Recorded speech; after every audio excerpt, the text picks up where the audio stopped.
practice at home, anything you met that felt a little bit unclear? No, I think there was one movement where I had a question, but once we get into it. Or you can ask now. I think it was just in the sun salute, it was the most basic thing. You know when you bend down and you turn your head up? Yeah. You go to up dog. Yeah, no, you literally just put your head up. Oh, what's it called? You mean when you bend down inhale to completely, exhale? Yeah, and then you push up, yeah. Is your upper body meant to stay, like, are you supposed to be as close to your legs as possible? No. And what part of your body? Okay, so this is movement, vinyasa number 1, we go up. Vinyasa number 2, we go as close as we can and relax the head and relax the torso. Yeah. And vinyasa number 3, we lift. Yeah, so you see So there's still a gap, okay. you try, basically it's not the idea of making the gap, the idea is you lengthen the spine and then you jump back. Okay. And in order to jump back, usually you have to have a little bit to propel yourself forward. Like, you know, if you look in the slow motion at the birds, they actually go down and forward and then they go up. So in order to jump, you can't just, of course you can just jump like this, but it's going to be a shorter jump. But if you move your pelvis a little bit back, so it will be easier to jump back. And eventually we jump, if we decide to jump. Yeah. So this movement is actually, this is called Padottanasana, which is just like a forward bend. Yeah. And this is Ardha, it's a half forward bend. So even they call it half because you go almost there, but you lengthen and you have a little bit of an angle in between your legs and your trunk. Okay. That was It's a very precise question. yeah, sorry. No, I'm sorry. I'm very happy to have precise questions as well.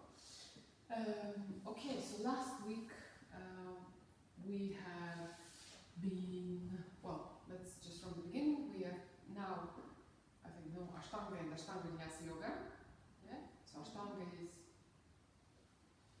8 limbs, and Ashtanga Vinyasa, yeah, it's just one of the part of the 8 limbs. So 8 limbs are Ashtanga is umbrella term, and within it there is asana, which is posture. And if you look at almost any basically sequence here, everything is going to end with asana, asana, asana, asana, asana. Yeah. So asana more or less means posture. Yes, and Ashtanga Vinyasa Yoga is sequences which potentiate the effect. So we learn them one by one, we learn them by heart, so we can eventually create the dance and meditative kind of a practice. So we've talked in Ashtanga Vinyasa Yoga, we have a concept of Tristana, yeah? Like 3 stances. So the first one, the most important one, Ujja, exactly, the breath, Ujja breath, the back of the throat. Second one is Drishti, gazing point, we'll talk about it today. And the last one, Bandha. Bandha, bone, seal. At the moment we think of pelvic floor and low belly for now. Yeah. And then we I hope understood what Vinyasa in Ashtanga Vinyasa Yoga is. Yeah. So we have Sun Salute, 9 Vinyasa, which means 9 synchronous breath movement.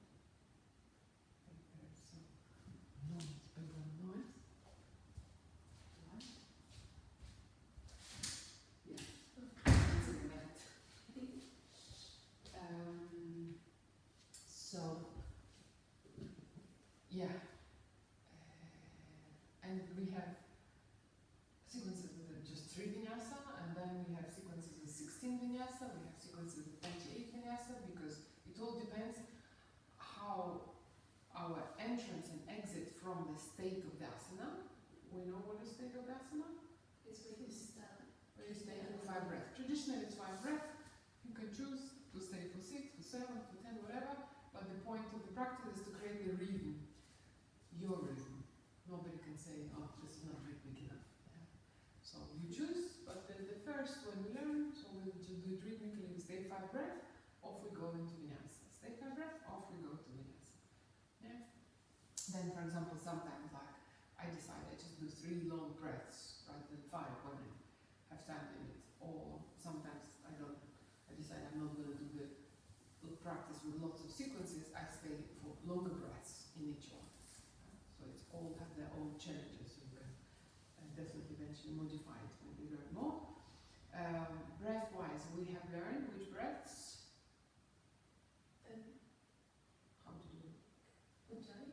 Yeah, Ujjayi, but breathing techniques. The 12. Focused well, Yeah, focused focused. well. And we started also stage breathing. Okay. Remember stage breathing, so we breath up on the inhale, down on the exhale, and then I think we breath also up on the inhale and up on the exhale. So we do a little bit of stage breathing as well. This is not Ashtanga Beginners yoga, this is seated practices, yeah? Because we can't really be so specific about breathing. Ujjayi is enough. Okay, and the sequences wise, I think we went to Parsvakonasana when we were prepositions of the arms. Good. So today, I think we're going to do all of it. All of it. Okay, so today the theme of our class is Drishti. What do you know? You said Drishti was such a... Yeah, you know Drishti? I've heard of the, because through dance, Through dance. we have that, but like, my focus is very bad, but we do learn it. You do gazing points during the... Okay. I've got a friend called Trishti that's funny because she's an optician. Optician? Oh, a Indian. Yeah. Wow, amazing. That's quite Drishti. funny. So funny, I think it's a fate. Yeah. Someone's very profound. Your parents knew. Yeah, I don't know. Amazing. It's quite funny. Wow. Cool. Okay. Good. So why Drishti? The concept goes like this, that we as human beings, as a mind of a human being, we always look for kind of external stimulation, and we always think that, generally, not always, but unfortunately probably most of the time, that something is off, something is wrong, something is missing in our life, in ourselves, in our relationships, in our mind. So there is always, unfortunately, this drug of our mind that something is missing. And this missing part, we kind of trained to believe from since we're just born, can be somehow satisfied or filled with external sources, external stimulations, which is probably kind of logical for human beings that, you know, if I'm hungry, so I feel hungry, and if I eat bread, I will not be hungry. But the mind is not exactly this way. It needs probably bread, but doesn't necessarily have to be an outside. The yoga is saying that, yes, this is how the mind works, and now science is saying that about 80% of the brain is created for survival. What is survival? Survival is a constant fear that something is going to go wrong, which means 80% of our brain is actually negative. And I think as long as we're aware of it, we can kind of forgive ourselves for being sometimes, you know, lethargic, depressive or whatever, because this is how the system operates. And we have only this 20% to overdo the 80%. But the yoga is saying that the original state of any human being is divine and lacking nothing. And you can think of it as a sky with the clouds. So the clouds is like our mind, which is not letting us see the blueness of the sky.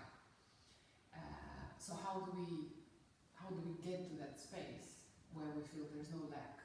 There is actually, everything is already as perfect as it is in its imperfection, and don't go and look for external stimulation to satisfy us. I don't know, to buy clothes, to go on holidays if we're bored, or to go and I don't know, get another partner if this one is not good enough, to change the job because this one is not good enough, because we all know it's always a duality. We live in the world of duality, so nothing is going to be always the same. You can never really understand goodness unless you understand and you have seen some dark things. And the same with our psyche, it always has a shadow and dark side. There is no escape from it. And if we are not teaching ourselves how to embrace the shadows and darkness within ourselves, and we keep on suppressing it and saying, I'm good, you're all, we are all of it. So unless we learn to accept our own shadows, we will never really be satisfied with what is. So in yoga, how we train ourselves to be more tuned to that 20% of science that actually yoga is saying we are deep within, we are this divine, we are this perfection, we are this complete contentment with everything, is through controlling, in a way, the input of the senses. So we have 5 senses. Yeah, sense of smell, the most primordial, the grossest one. Then the sense of taste. Then we have the sense of sight. We have the sense of touch and the audio sense. So all this constantly supplies information to us. Constantly. Even now you probably focused on my voice, but you may also have all kind of thoughts coming and say, okay, focus, just refocus, or whatever you do in your life. We often notice we do something and suddenly we feel some bombarding coming.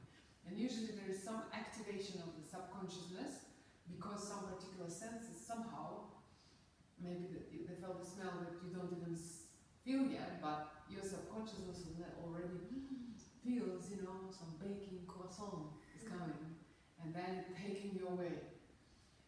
So we are very dispersed, especially in the modern world. With all the devices we have, it makes us even more and more defocused. So the point I'm trying to say that all the senses, they are taking our attention away from our center. And what we're trying to do, we're trying to bring all the senses inward. And there are different ways to do it, to integrate this bombarding of the senses. So one way is, for example, if you take sense of audio sense, which together with the sense of sight is considered for human beings are the most profound ones, so audio, and you do your ujjayi breath. And I think you may notice, if you're especially in a stressful situation, or you cannot focus, or you're too upset with something, you start breathing ujjayi, and suddenly things, all the badness which is happening starts going a little bit into the background because you focus on the sound of your breath. So you kind of arrest the sense of hearing, the audio sense. So the same we do with drishti, the gazing point. We are basically looking into particular points we decide upon, and we'll even have a lot of meditations when we focus on something, even just on the dot, and really just go there, gazing without blinking the eyes. So all the rest is going away because you're so focused. So that's the idea that if you think about the fire, so the fire goes on only if you put the wood, let's say, the wood inside. So the wood is like your senses, which constantly drop, and I can hear this is clicking, I heard the sound, I couldn't focus because I heard the sound of the toilet or of the ventilation working, some cars are coming, so we can basically constantly be distracted by life happening around us, but we know it's not going to always happen around us. So what do we do to be able to find some time at least to be fully focused within? So one of the things is drishti, the gazing point, and if you look at your charts, you will see in the Ashtanga charts, it's not here, didn't have a space, you will see Sanskrit terms like nasa grai. Nasa grai means nostrils, nose, or line of the nose. Or you will see Brahmadya. Brahmadya is the third eye area.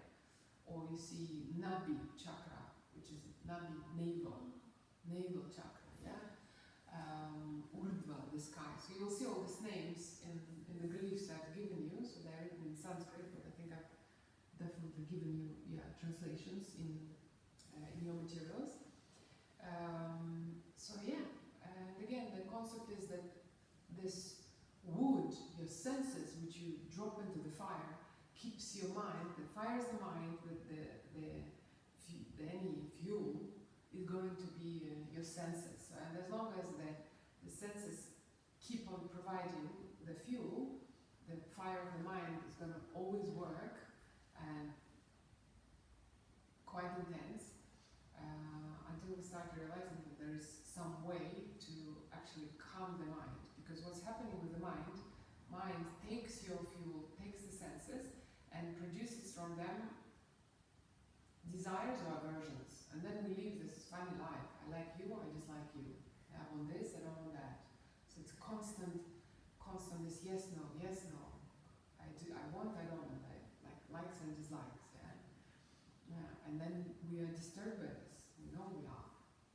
So how to start like optimizing ourselves and having some level of control is to start, at least in the practice, to focus on the Ujjayi breath.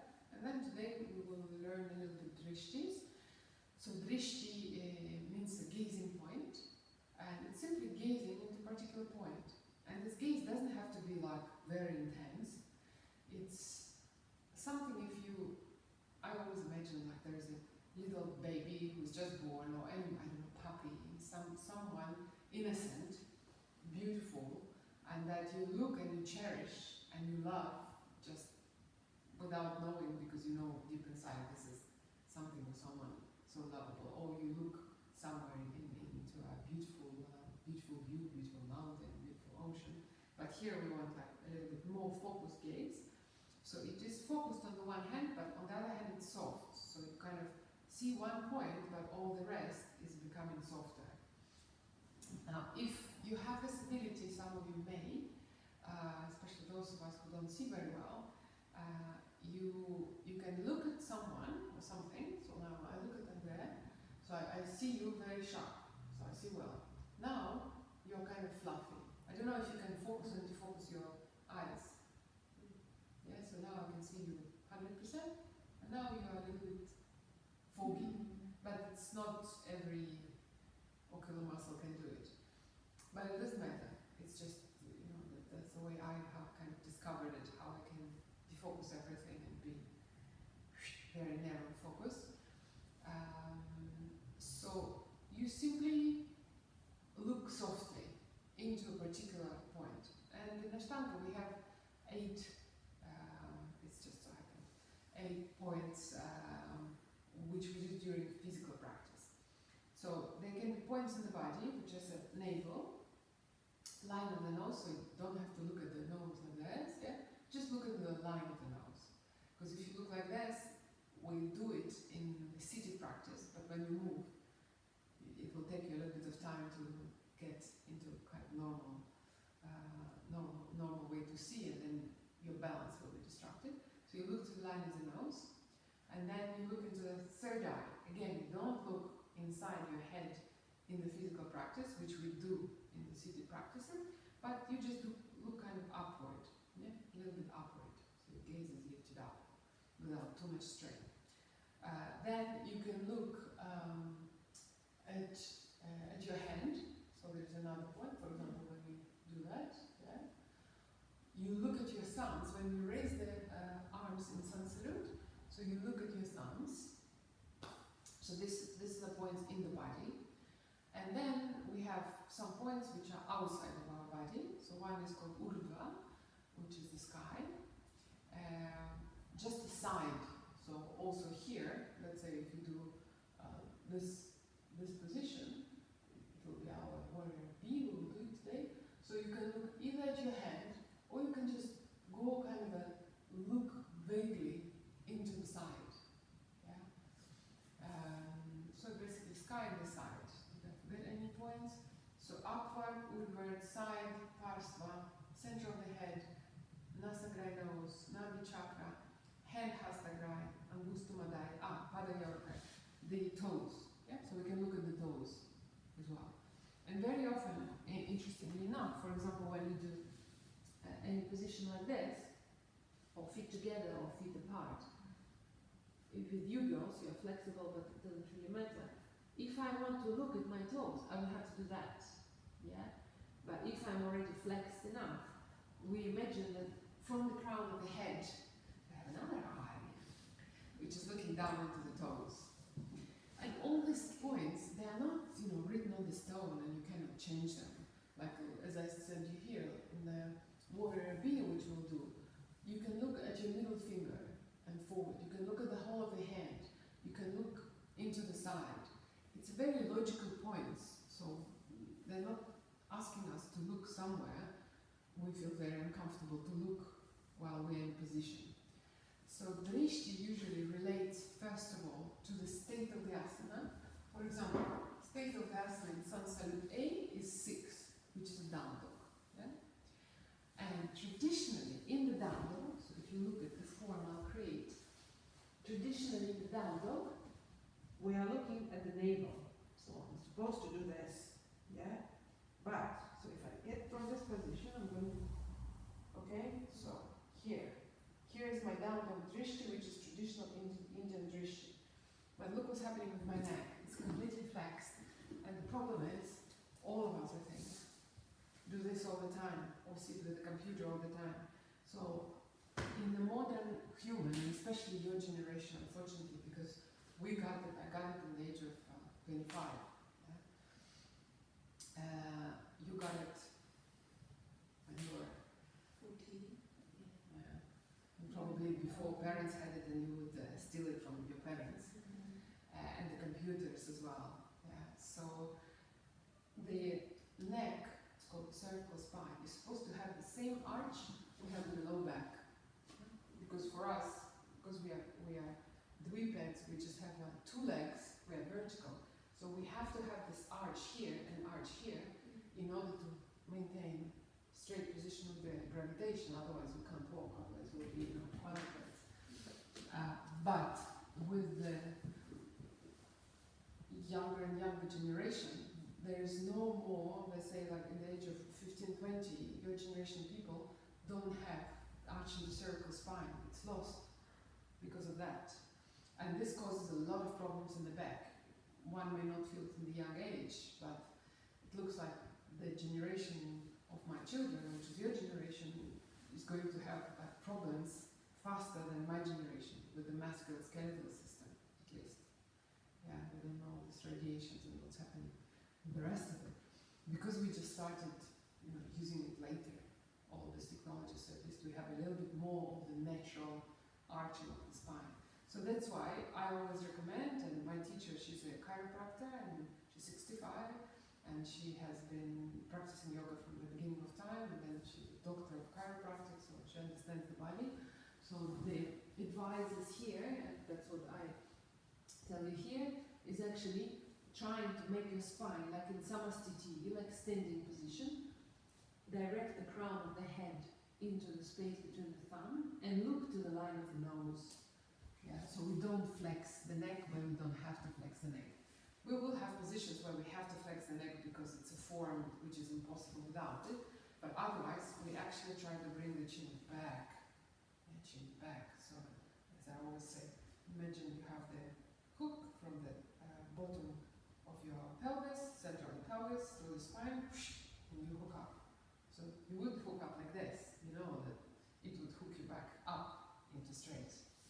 So it doesn't have to be like super intense, but just a little bit back. So the same in down dog sun salute. So drishti is, for example, nasagra.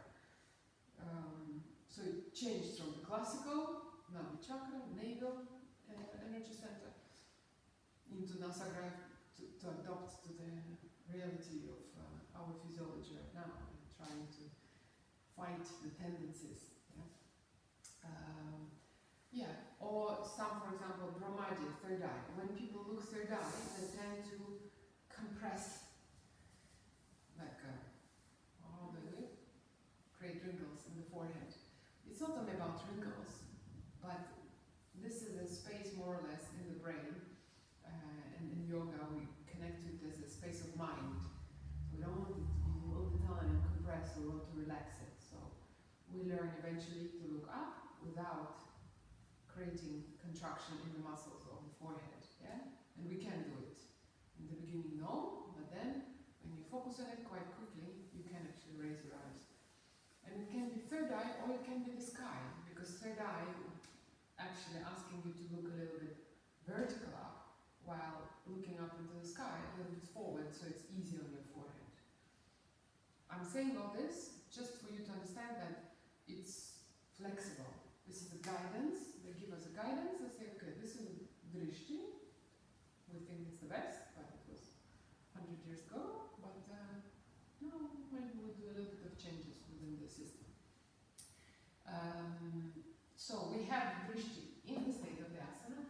Plus, you've noticed, I also, when I give you instruction, there are drishtis in the process. For example, when you do triangle, so some of you who have been doing, my head is going out of the screen, is it good?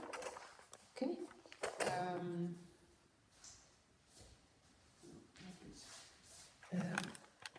When you do to go to triangle, I know in vinyasa classes they're all trying to become like dancers. So you go down, but you look up already. But physiologically, for your spine to be safe and for your nervous system to be more grounded and relaxed, your eyes have to look where your body goes. So why would you look left if you go right? Yeah? That's why the intermediate drishti for the vinyasa would be your hand and then down. When you ground it, then you slowly raise up. So the hand is your state of the asana drishti. But then we go down, inhale up, again looking at the hand, down, up. Yes, so there is a drishti of vinyasa as well, but it will be impossible. It will have to be a very big book to write everything. But it's all very natural. So I'm sure you're not going to struggle with it. The way you struggle, I just come and do a little adjustment. So let's do. I will guide us through focus 12, and we will focus on drishti. Yeah? So where to look. And every time I may change a little bit where you look, and just see how you feel. First, let's just sit tall, and let's look at the line of the nose and continue this line, and trying to focus through the line of the nose, somewhere maybe on the floor, and see if you can maintain this focus on this point. See if you can soften your eyes. Stay in comfortable breath. Just lift your shoulders relaxed. Chin a little bit back. Neck elongated.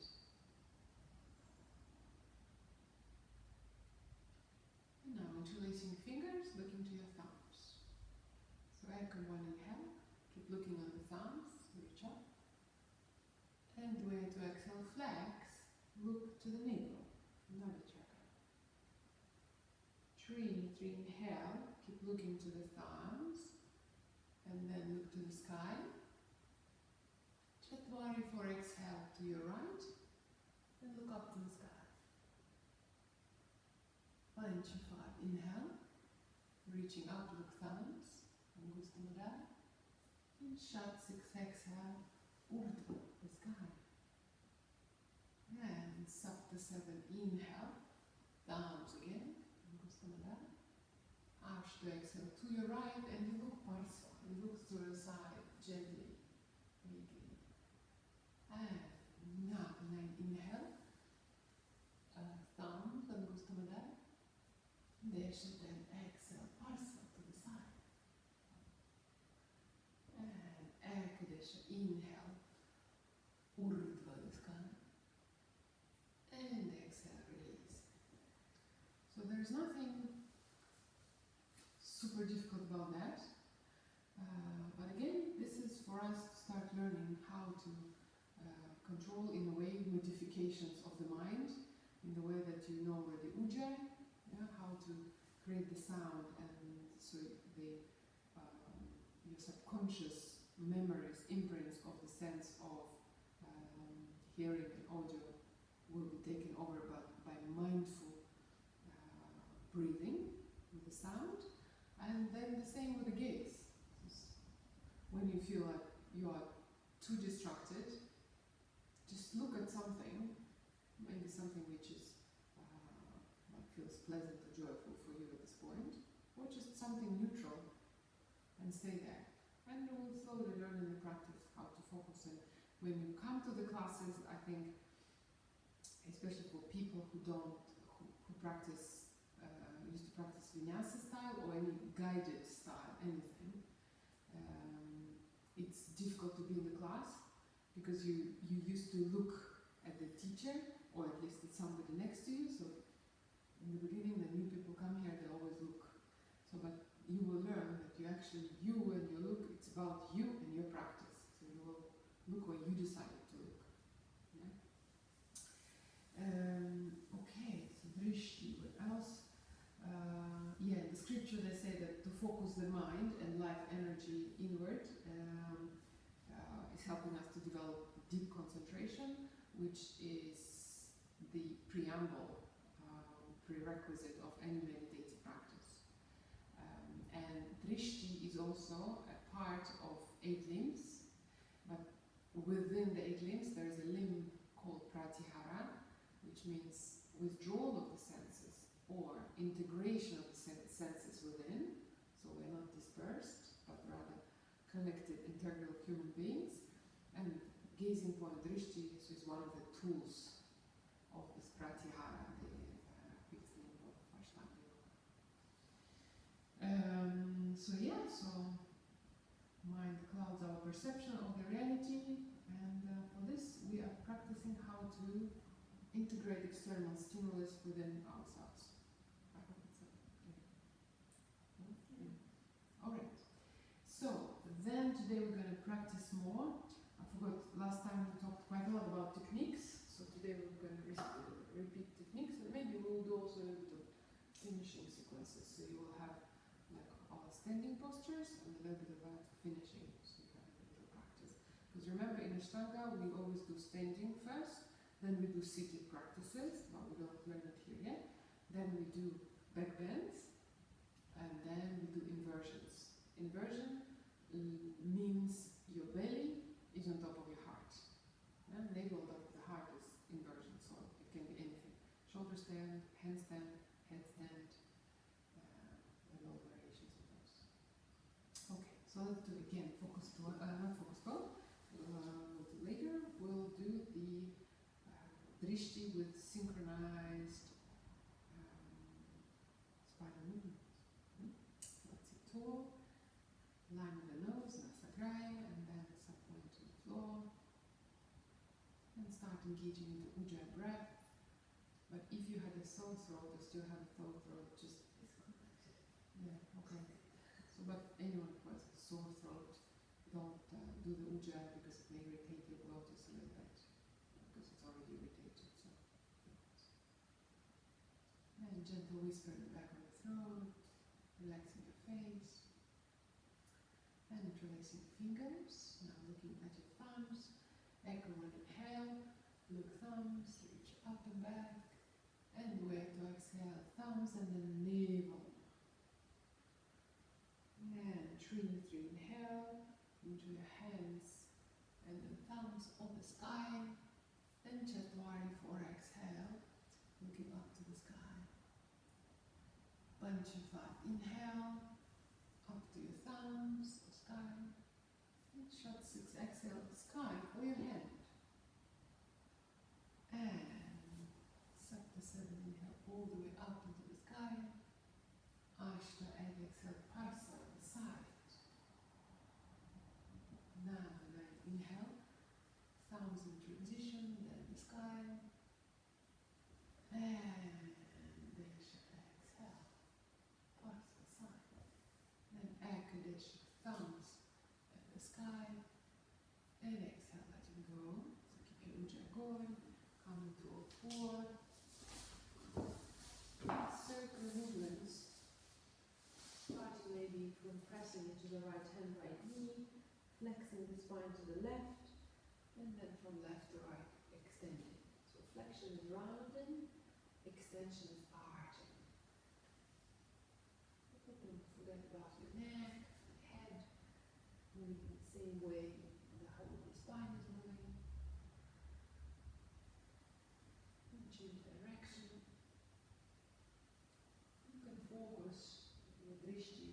point somewhere between your thumbs. It also will help you to develop better concentration in your life. Great. And now tucking those under, spreading the fingers, pressing into each finger, going into down dog. And in the down dog, see if you can align now the crown of your head as if it's aimed in the space between your thumbs. And very gently you look into the line of the nose. Continue this line. For some it may be more comfortable to look somewhere between the legs, softly. And you can bend the knees one after the other. Maybe on the shoulders. Engaging with your breath. And with the next exhalation, chest to the knees. And inhale, step forward, look up. And exhale, fall down. Relax your head. And inhale, slowly and gradually, rising all the way up. And looking thumbs. Exhale, Samasthiti. Now spreading the toes. Heels are slightly apart.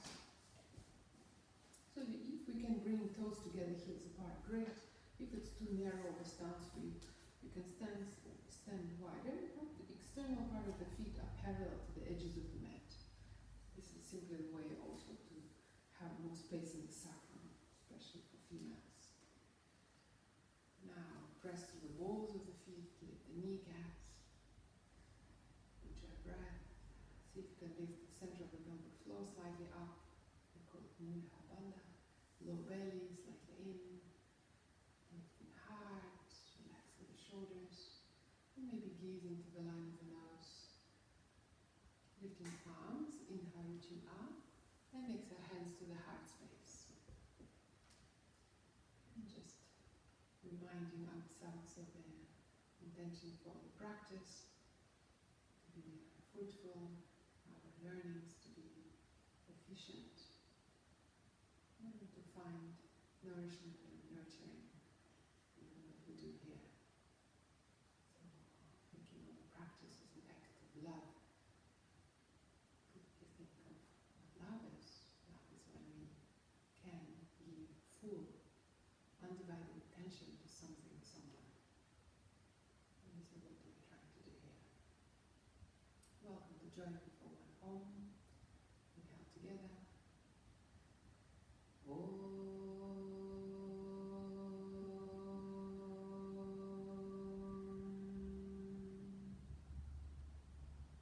And Samasthiti in neutral position, gazing to the line of the nose. 9 vinyasas, Surya Namaskar A. Echo 1 inhale, look thumbs. 2 to exhale, look nose. 3 inhale, third eye. Chapwari 4 exhale, line of the nose. Pancha 5 inhale, third eye or sky. And shut 6 exhale, line of the nose. Staying here. A few breaths. Andrea, I hope it's okay to make your model. Yeah, if not, you tell me. This is Andrea, everyone. You'll see her anytime. Good. So now gazing to the line of the nose softly. So have a little bit more relaxed, please. Okay, so basically the head position, neck position as if you're standing in Samasthiti in the first neutral. And on the exhalation, chest to the knees. Sapta 7 step, hop, look between your thumbs. Ashtanga, exhale, fold, line of the nose. Now, and then inhale, look to the line of the nose, in the end, thumbs. Samasthiti. Good. 1, inhale, look thumbs. 2, exhale from the hips, look nose. 3, inhale, third eye. Chapwari 4, exhale, line of the nose. Pancha 5, inhale, third eye, up dog. And shut 6, exhale, down dog, line of the nose. Good. Shifting weight back into your heels. Engaging the roots of the fingers. Pulling shoulders away from the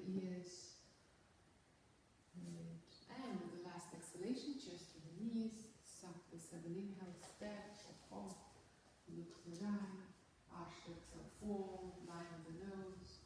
Now inhale, rising all the way up with neutral spine, look thumbs, Samastiti. One more without my guidance, by yourself. Vinyasa. Thumbs, nose, third eye, and nose again. Third eye of sky. Good. And exhale. Good. A little bit shorter stance. Yeah. Even shorter. Yeah. Doesn't have to be so long. Longer stance between the hands and the feet is more difficult. No, it doesn't have to be. I'm not pulling you in order for you to pull your hands. Yeah, just stay there. Now, girls, you can exit. Knees to the chest first on the exhale. And then, inhale, good. Exhale, nose, line of the nose. And inhale, line of the nose coming up. Yeah. And then thumbs. Very good. Samastiti. Surya sunset feet. Surya namaskar knee. Good. Let's take the clothes off. Everybody's walking up. Synchronize your breath. Whenever you're ready, exhale together. Sit low, hands touch. Full low squat. Look thumbs. Sit low. Yeah. 1 inhale, chair. And 2 exhale, hands flat. Look nose. 3 inhale, third eye, weight forward. 4 exhale, high plank or chaturanga. 5 inhale, up dog, third eye. 6 exhale, down dog. Nose, right foot forward to your right hand. Sapta 7 inhale, all the way up. Good. Ashtanga, exhale, hands flat. Step back, look nose. 9 inhale, third eye, up dog. 10 exhale, down dog. Nose, left. 11 inhale, look thumbs or sky. 12 exhale, hands flat. Step back, push your heels away. 13 inhale, third eye, good. And 14 exhale, line of the nose, good. Staying here for a few breaths. This is your last down dog. Third one, you stay to the asana, Nasana Ishti. So find a position where your spine is neutral, so a little bit in, good, shoulders up, and head a bit more left. No, that's it. Good. With exhalation, chest to the knee. 15 inhale, step forward, look up. 16 exhale, fold in, squat. Look thumbs. 17 inhale, thumbs, Utkatasana chair. Samastiti. So one more, exhale, sit low, hands touch. 1 inhale, high chair. 2 exhale, 4. 3 inhale, third eye. 4 exhale, always exhale on the back. 5 inhale, third eye. 6 exhale, nose, right foot. 7 inhale, your thumbs. 8 exhale, your nose. 9 inhale, third eye. 10 exhale, nose. Step towards your left hand rather than the center. A little more balance. 11 inhale, thumbs. 12 exhale, nose. 13 inhale, third eye. Good. And 14 exhale, down the nose. Good. Now remembering this neutral position of the spine you take when you stand before you start anything in Sat Salute. And trying to make the same spinal configuration in the down dog position.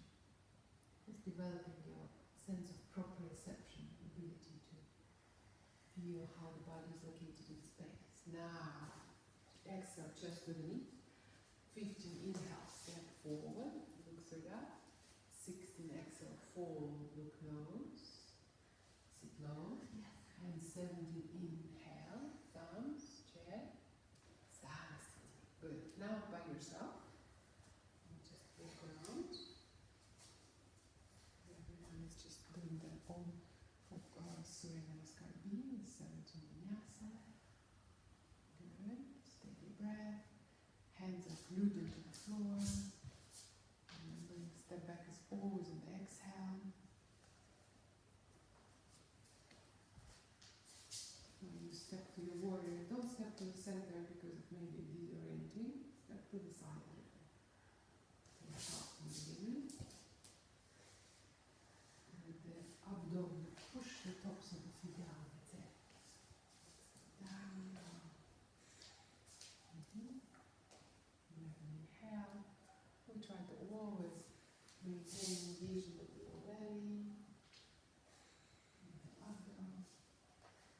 Good. So the third down dog is vinyasa number 14. So if you can always try calm yourself. So get to 14.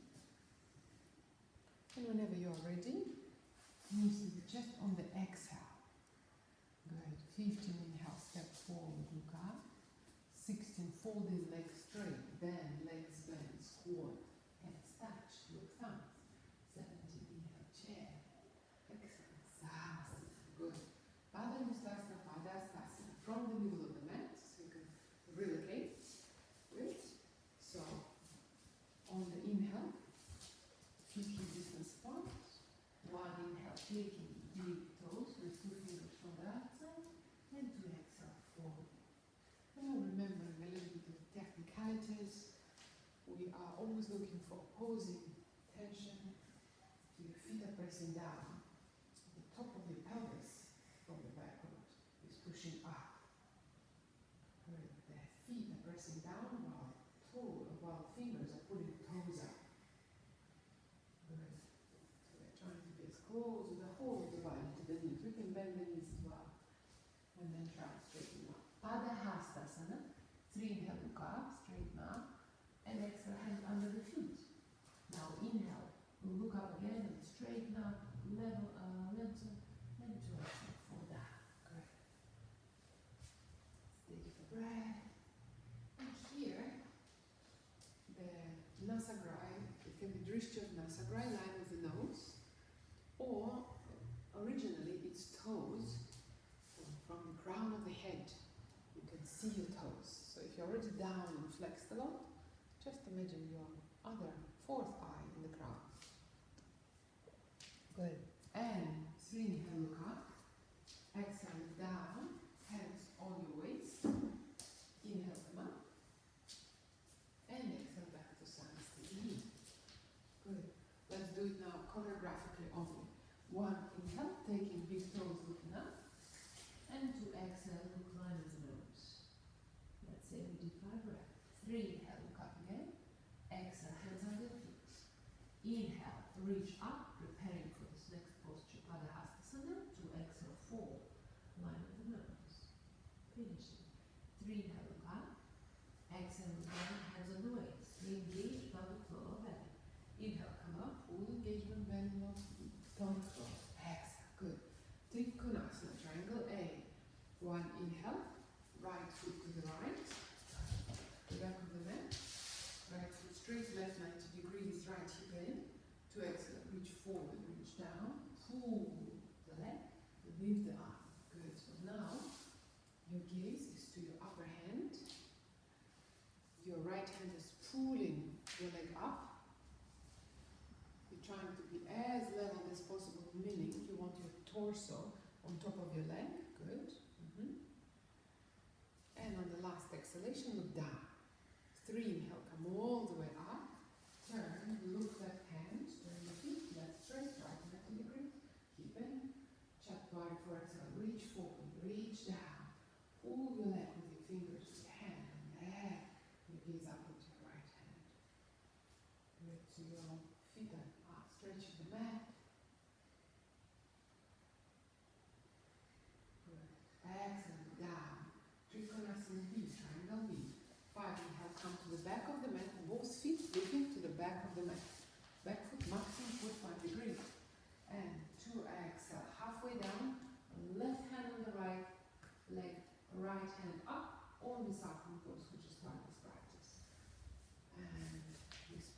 feet. Good. We're trying to align the pelvis, so not pushing it to the right, rather to the center. Breathing into the back of the throat. On the last exhale, look down.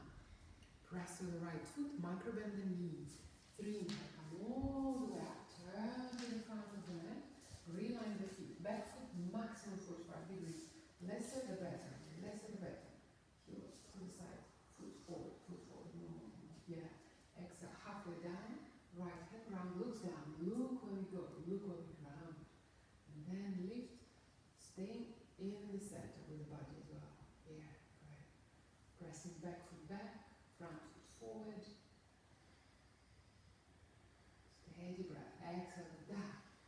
5 inhale, come all the way up. Feet parallel, arms wide. Samastiti. So this one, Trikonasana A, B. Now we're going to do it choreographically. Now, 1 inhale. Stepping to the right. Right foot straight, left 90 degrees, right hip in.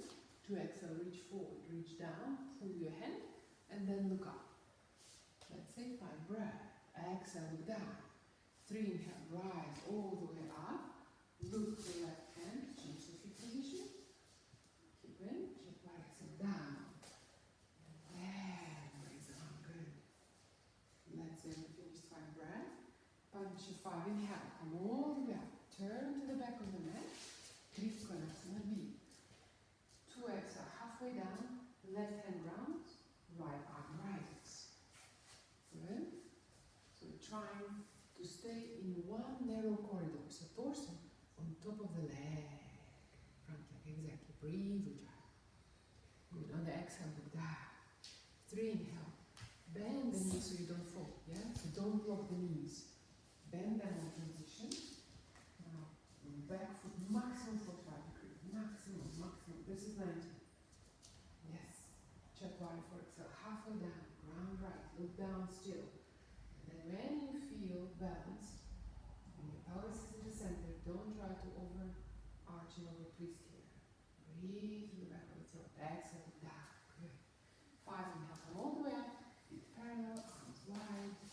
And back to Samastiti. Good. Turn to the mat. Parashvakonasana. Angle stretch. The same principle.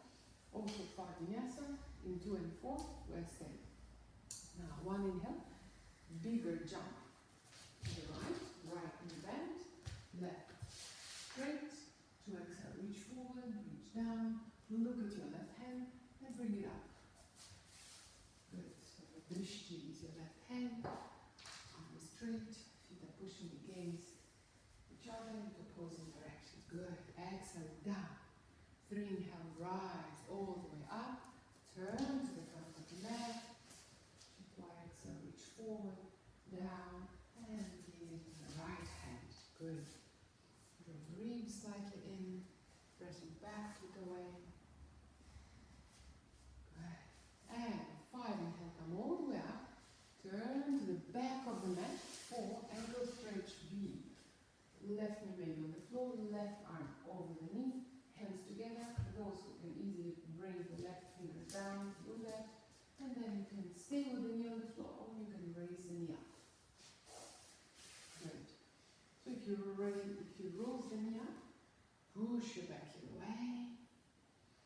Good. Good. Exhale, look down. Press with the right foot. 3 inhale, come all the way up. Turn to the front of the mat. And 4 exhale, the same on your left. Good. More light for the video. Good. And exhale, look down. 5 inhale, come all the way up. Feet parallel, arms wide, and back to Samastiti. Very good. Again, we repeat, just without staying there for too long. Again, Parashvakonasana, angle stretch A and B. 1 inhale, jumping or stepping to the right. Right bend, left straight. 2 exhale, reach forward. Ground. Now we're opening. Open the side. Don't worry. Yeah, so in the first one, no. The first one, left foot 90 degrees, right straight. And we are just facing forward with the pelvis. Because we're facing forward with the pelvis, we're also facing forward with the foot. Exhale, down. 3 inhale, come all the way up.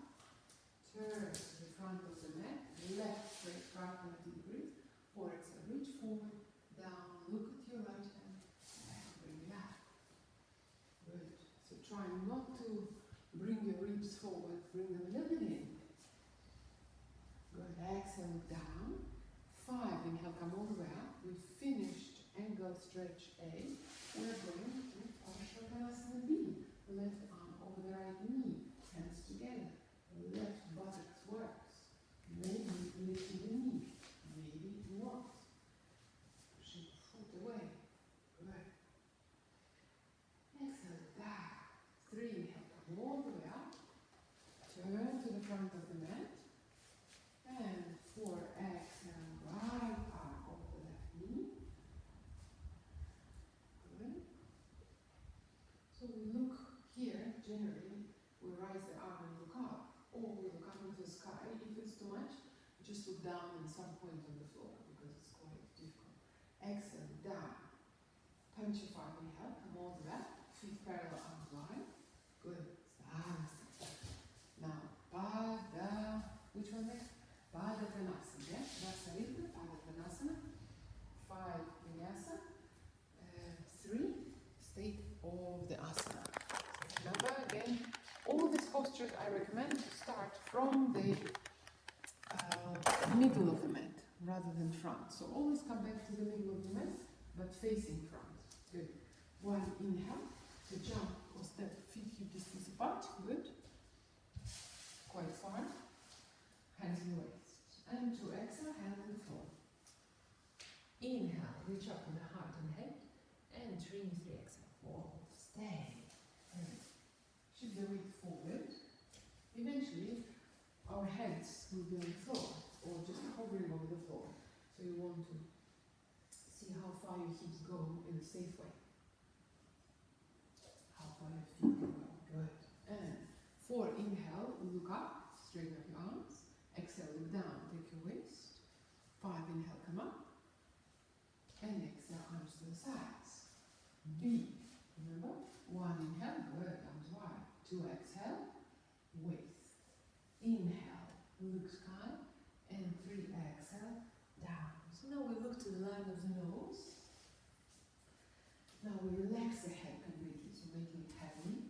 Bringing shoulders up, elbows up, kneecaps up. Good. When we finish 5 breaths, we micro bend the knees. 4, inhale, come all the way up. Exhale, stay. 5, inhale, arms wide. And exhale, release the arms. C. 1, inhale, arms wide. 2, exhale, interlace. Inhale, look up. And exhale, look down first. Look down first. Belly on. Relax your spine. Come down. So don't come up with the arching spine. Good. Bringing arms away and shifting weight into the front of the feet. That's it. Good. Now, so keep your back quite relaxed and belly quite engaged. Micro bend the knees, relax your head. 4, inhale, come from the navel, from the heart. Then head will come, don't worry. Exhale, stay here. 5, inhale, stretch the arms. Exhale, release. D. 1, inhale, almost out. D like A. Exactly. 1, inhale. And 2, exhale, take your toes. 2 fingers from the outside. Inhale, up the heart. And 3, exhale, down. Nasaka Drishti. Hands pulling up. Toes draw down. Good. And remember, when we go up from the heart.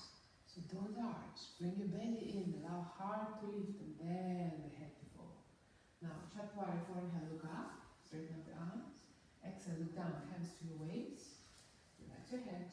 Punch your 5. Inhale, come all the way up. Very good. Arms wide. And exhale, back to center. Good. Now we're going to do it Skido Gonzalez manner. 1, inhale. Jump to the side. Hands to waist. 2, exhale, take your floor. Heels up, heels up. Take your floor. Good. Inhale, up. And 3, exhale, fall down. Good. Relax your gaze to the line of the nose. Make your head heavy. Now, 4, inhale, look up. Exhale, look down. Take your waist. Relax your spine. Engage your belly. 5, inhale, come up. Exhale, release arms to the side. B, 1, inhale. What do you do?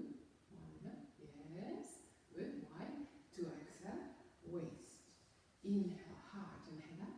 And 3, exhale. Head down first. Head down first, belly on, and then roll down. No, you remain. The state of the asana is on your waist. Elbows in. Spine down, head down, relax. Good. Now, 4, inhale, come all the way up from the navel, from the heart, then from the head. Exhale, stay in this position. Ujjayi breath. 5, inhale, then to the arms. Exhale, release. Your C is going to be like B. Where do we start? 1 inhale, exactly. No, 1 inhale. Sorry. 1 inhale, and 2 exhale, interlace. Inhale, reach up, and 3 exhale, look down first. Belly on, and then down. Good. Bringing arms away from the spine, as close to the floor as it goes. Good. Excellent. Now, remember to engage your belly on the exit and micro-bend the knees. 4, inhale, come all the way up. Exhale, stay. 5, inhale, arms stretched. And exhale. Next one. 1, inhale, good. Hands to waist. And 2, exhale. The last one. Where do we put it, hands? Yes, taking the toes. Yeah, taking the toes. Inhale, come. And 3, exhale, folding down. Good. So I know this is not a very familiar practice in the way that if you used to go to classes, you used to just, the mind is always waiting for instruction. So now it's you who are trying to be your instructor, make your instructor. Now, 4, inhale, look up, good. Exhale, down, waist. 5, inhale, exhale, arms wide. Samasthiti. Good. Now, next posture, next sequence, do you remember? Parsvatanasana, number 8. Okay. Start doing it. Good. Number 8, here. Preposition in the hands, with the arms, either taking elbows or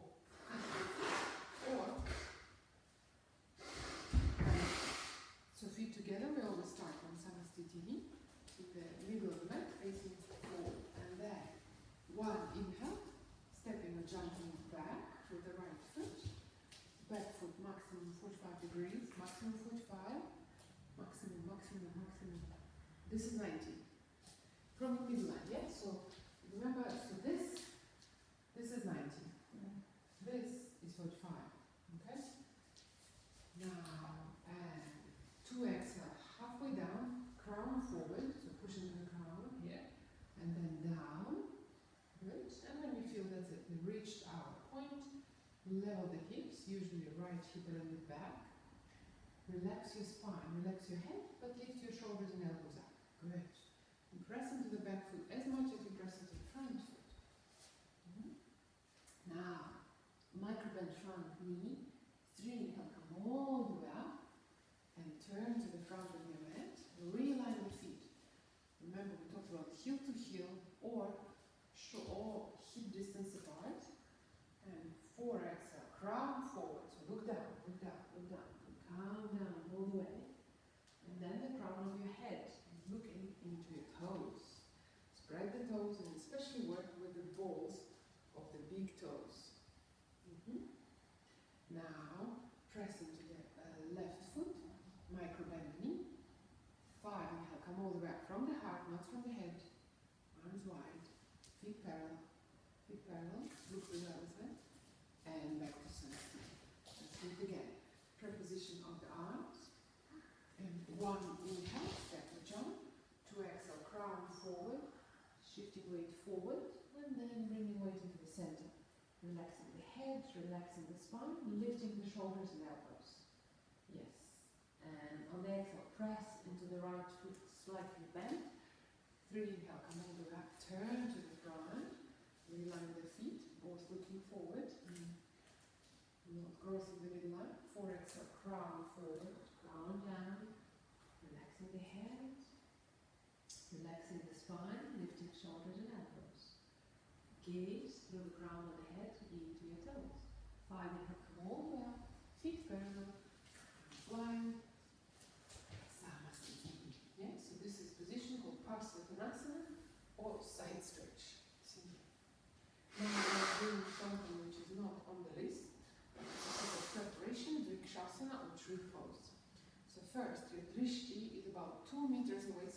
floor. It's not classical drishti, but this will help us a little bit with being more rounded. Stabilize on the left foot and raise right knee, and you decide. Either you go even with the toes on the floor, heels over the ankle, or foot into the side of your calf, or foot on your thigh, as long as the foot is not on your knee joint. And now hands together. If you feel unbalanced, you can touch something, or you can bring your arms up, or hands in namaste. Now to maintain the balance, first keep your drishti, but don't look somewhere else besides where you have chosen. If you lose your balance, you can bend the knee slightly, contract your pelvis, so bring the pelvic floor up, bring the low belly in, contract your gluteal muscles. Right? So very often those of us who are too flexible are less balanced because there is too much of legs, ligaments, or muscles are relaxing too much. Good. And on the inhale, bringing arms up, knee into the center, and release. Good. Stabilize on the right, spread the toes, micro bend the knee. Put your left foot wherever you feel steady and comfortable. Now re-engage pelvic floor up, low belly in, slightly gluteals. All these engagements can be from 5 to 50%, so it's not, you're not contracting muscles in the way that you can't breathe. Now lift your chest. Maybe a very slight pressure between the hands. Maybe your left foot pressing a little bit into the leg and leg pressing back. Answer. Good. And on the next inhale, arms up, left knee forward, and release. Good. Now we're going to try Uttita Hasta Padangustasana, which is extended head to big toe posture generally, so I'll just show quickly.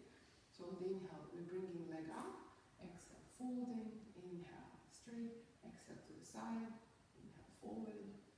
So this is quite intense, so we're going to, unless you want to do it in the usual practice, some of you online as well, practitioners already, we're going to do variation. So first, remember, when you feel that I'm not balanced, gaze the drishti and bend in the knee.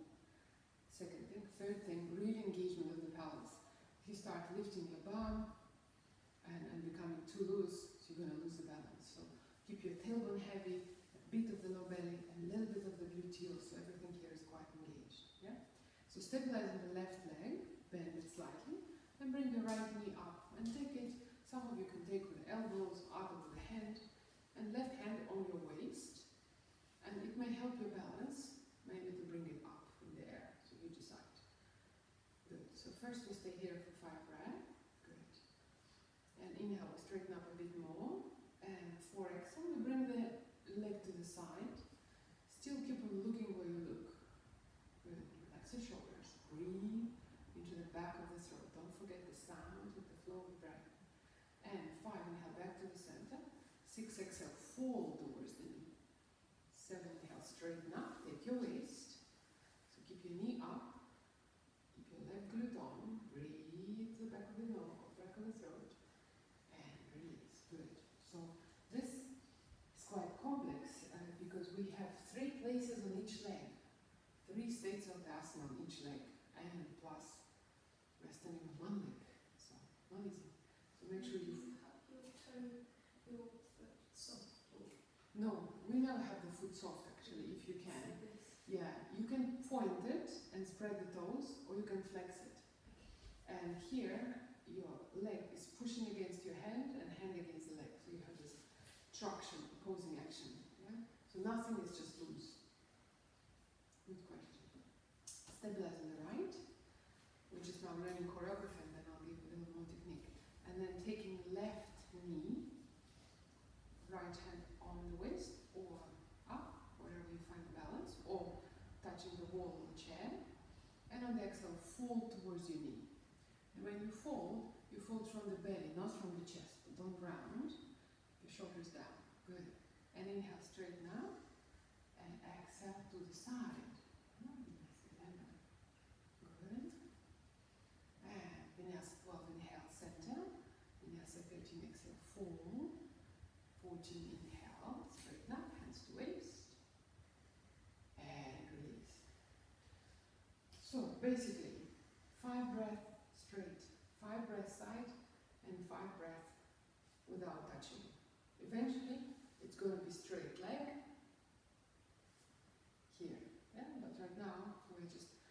learning how to find the balance. And obviously, if you start looking even at me when you do this, many of you is going to be disbalanced. So don't look, just try to listen. If you don't know what to do, just do what you want to do.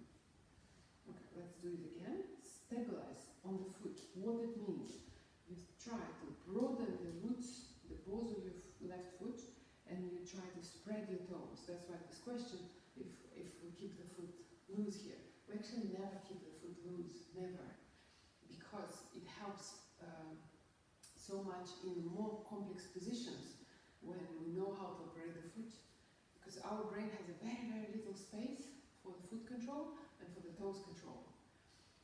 So it's hard in the beginning. It takes a few good years to learn how to operate the foot well. And then foot, all the muscles in the foot are connected to the pelvic floor. So when we learn how to manipulate the foot well and toes well, we actually learn how to control the pelvic floor better. So it's always a good thing. That's why maybe like look at your left foot now, stand maybe more on the right, spread the toes, and then from the little one to the big one, ground them so you may find the space between each toe. And then bring your weight into the left foot, micro bend it, take right knee, one inhale, and to exhale, maybe a little fold. So you're trying to bring the leg to the torso, torso to the leg. Yeah, so 2, 3 inhale, straighten up, and 4 exhale to the side. So keep the standing leg bend. Good. 5 inhale, back to the center. 6 exhale, fold. 7 inhale, straighten up, hands to waist. Stay here for a few breaths. Again, if you lose the balance, just bend the knee. It will be more difficult for your muscles, but it will give you more balance. And release. Right. Stabilize on the right. Now let's spread the balls of the right toes. Maybe lift the right toes, and from the little one to big one, ground with the space. Bend standing leg, right leg. And inhale, lifting up. And 9 exhale, folding towards the leg. But the spine is straight, not rounding. Good. 10 inhale, straighten up. 11 exhale to the side. 9 exhale, sorry. Now spread the toes, both feet if you can. You can point the foot and spread the toes. Yeah. And 10 inhale, back to the center. 11 exhale, fold. And stay here. A few breaths, level the hips. You can take your fingers and pull them inside your bones of the ilium, of your front pelvis, and release. So when I talk about these bones, you have here 2 bones, you will all feel. So inside there is this muscle called psoas, and this is a muscle which is connecting upper body to the legs. This is what enables us to do this, yeah, flexion. So very often this muscle is quite stiff. Actually, I find that enough Pilates people, teachers, they do so much that they have quite stiff psoas. So this is the muscle which is responsible for like longevity of the spine, the like happy, healthy longevity of the spine. Okay, Utthita Hasta Padangustasana. Yeah, extended Utthita Hasta Padangustasana. Foot to head. Okay, next one. Ardha Baddha Padmatanasana. So this posture I'll show you first. We're not going to do full expression with now, but generally one leg goes to lotus, and not all of you can do lotus for different reasons. And then we are going down, and staying down here. Yeah? And then we're exiting. So we're going to do variations with now. So there, you know what you do. So you see, can you do lotus easily? I think we need to do Okay, so maybe not now, not now. Now we're all going to do, well, if lotus is easy, yes, but if you know that your balance is not good, better not. So let's start with the first variation, so everybody can try also on the video. We bend left knee, and we bring right toes on the other side, on the left side. And maybe if you feel balance, you can disconnect. Some of you will be able to bring this foot over the standing leg. Yeah, so you have to bend for it. So you have to engage your belly for it. Drop your tailbone and lift your pubic bone. So you're standing quite straight. Yeah? Or toe on the floor for balance. but we're not twisting the pelvis. The pelvis is squared. Yeah. Now bringing arms up. So staying here for a few breaths. Now engage your glutes, your buttocks. Again, look down somewhere where you can have a balance. Good. And inhale, release. Exhale, stabilize on the right. Bend it. Bring left leg over right. Without doing any twists with your pelvis. You can always touch your pelvis and see if it's leveled. And then choose position. Bend your standing knee. Bend it. Exactly. Bring the left knee over the right knee. Yes. Yeah. And then when you stay there, you try actually to pull the legs one against the other. So, like you pull one against the other. Can you make this movement? Make a traction with the legs. So it's not just resting. It's the left leg is trying to push to the left and right to the right. So they push one against the other. Yeah? So this is what creates stability. But when we do this movement too brisk, we're going to lose stability. So you have to learn how to make stability 1%, 2% more push. And inhale, release. So you can do this version. Another version, if you feel stable, you can maybe bend more and bring right foot over the left knee. But you've got to bend, because especially if you lose balance, you've got to bend more. That's it. Now, we can either bring the arms up, or maybe some of you can bring right arm on top, left on bottom, and then cross the elbows and stay here. If it's too much, just widen your leg, widen your arms. So some of us may have also naturally low blood pressure, and it's a little bit difficult to do balances. And inhale, release. Exhale. Let's try this version. Bend right, left foot over the right knee. And you can just stay here with the wide arms. And if some of you decide to do the eagle arms, you can do eagle arms now with left arm on top, right and bottom. Make the movement slow, so you don't knock yourself out of the balance. Press your left foot against your knee, so you feel the hip joint opens. Good. And inhale up and release. So you can choose whichever option. Here you can stay with the feet here, but bend the knees in any position, so you start working a little bit more on the strength of the pelvis and strength in order to balance. It's not that somebody here is not strong, but it's a new thing, so it's always more difficult for body and for nervous system. Or foot here, you can just stay up until we get used to it, and then we can manipulate the arms. Yeah, and the left. Ardha Baddha Uttanasana. Now the last sequence. So the last sequence, actually two sequences, they're called Utkatasana and Virabhadrasana. Utkatasana means intense chair, and you all know it because we do it as a transitional posture in our Sanskrit being, right? And Virabhadrasana, in a way you know, one of them, Virabhadra means the warrior. So the A version which we do in Sanskrit B. So we know this one, and then there is just a B version. But the way it is different from Sanskrit is that here we stay in these postures for 5 breaths. So you can see in Utkatasana, which is a chair, we stay for 5 breaths, in Vinyasa 7. And in Virabhadrasana we stay 5 breaths on one leg, 5 breaths on the other leg, 5 breaths in the B version, 5 breaths B version on the other leg. And again, the difference between all the rest we have done, all the rest of the sequences, that here you can see there's quite a lot of vinyasa compared to all the others. Don't look at Utthita Hasta, because Utthita Hasta has legs going directions. But here we have 13 and 16 vinyasa because these sequences are started traditionally from Sansalute and go from the elements of Sansalute into down dog and then stepping into them. And this will be from these standing positions, this will be the pattern we're going to do for all the rest of the seated postures. We're all going to be starting from the standing, from Samastiti, and then going into the postures. So that's why it's many vinyasa. And again, traditionally, we don't do them separately, we combine them together. You'll see how, rather than we talk, we'll do.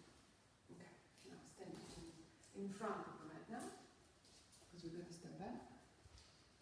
Synchronizing the breath. Creating ujjayi in the back of the throat. Good. And on the last exhalation, lifting the palms. One, inhale, reaching up. Two, exhale, look nose, hands left. Three, inhale, weight forward into the hands. Four, exhale, step back. Lower down, bring the heart back. Five, inhale, point your feet, lift through the heart. Six, exhale, head down, both up. Seven, inhale, both feet forward, step or jump. Maybe toes together, heels apart, or wider. If your toes together, heels apart, then the knees is together, and you come up into the chair. So, because we're learning, we don't go too low now. Good, just stay for a few breaths. So bring the toes together, but heels apart a little bit. Exactly. So we're staying here for 5 breaths. We don't arch. Yes, we just arch. Yes. And on the exhale, hands flat onto the floor. 8, inhale, weight forward, look up. 9, exhale, step back. Lower down, or stay in the heart back. 10, inhale, into the upper. 11, exhale, into the down dog. So stay here. If you hear me, so we just did this chair sequence, and this is vinyasa number 11. We can theoretically step forward and to go back to the samasthiti, to standing, but we do what we call half vinyasa. So from the down dog, we go straight into the next sequence of warrior. And this will be number 7. So we don't start from 1, we started from 7. We're kind of halfway. So 7 inhale, right foot towards right hand. Good. And now we're looking into the sky, if balance allows. If not, we're just looking straight forward, moving down. Level the hips, breathing only through the nose. Good. Now, 8, inhale, so look forward, keep the arms high, turn to the back of the mat, realign your feet. I want your heel to be off the floor, pushing away. So back foot is looking forward, exactly. And if balance allow, we look up. If not, look forward. Now, 9, inhale, right foot 90 degrees, arms wide, look at the left hand. Sitting on the left, exactly. So left leg bent, right hand straight. It's important. Elbow down, elbow up. That's it. Yes. We're creating more neutral position of the pelvis. Now, 10, inhale, left foot 90 degrees, the right foot straight into the front of the mat. And then we're sitting low here. Shoulders down, arms are stretched. So if you look now forward and down, I want your head to be on top of your pelvis, not forward. Trying to be as much perpendicular to the floor as I can. Good. This is vinyasa 10. Exhale, hands flat. 11, inhale, step back. 12, exhale, stabilizing the plank or lower plank. 12, inhale, into the other. 13, exhale, come up, down. 14, inhale, step forward. And 15, exhale, forward. Inhale, come up. Arms to the side. Oh, this is strong jump. Okay, so this is already, we started this concept of vinyasa when from Utkatasana, so remember just to show you, 1 inhale, we're doing either chair, 2 exhale, 3 inhale, 4 exhale, 5 inhale, 6 exhale, 7 inhale. Let's say I stay in Utkatasana. I'm trying to do the full vinyasa Utkatasana. Full vinyasa means start in samasthiti, end in samasthiti. And exhale. 8 inhale, go. 9 exhale, step back. 10 inhale, up down. 11 exhale, down dog. 12 inhale, step forward. 13 exhale, forward. Inhale, come up. Generally, we can do that, but we're doing half vinyasa traditionally. So, 1 inhale, 2 exhale, 3 inhale, 4 exhale, 5 inhale, 6 exhale.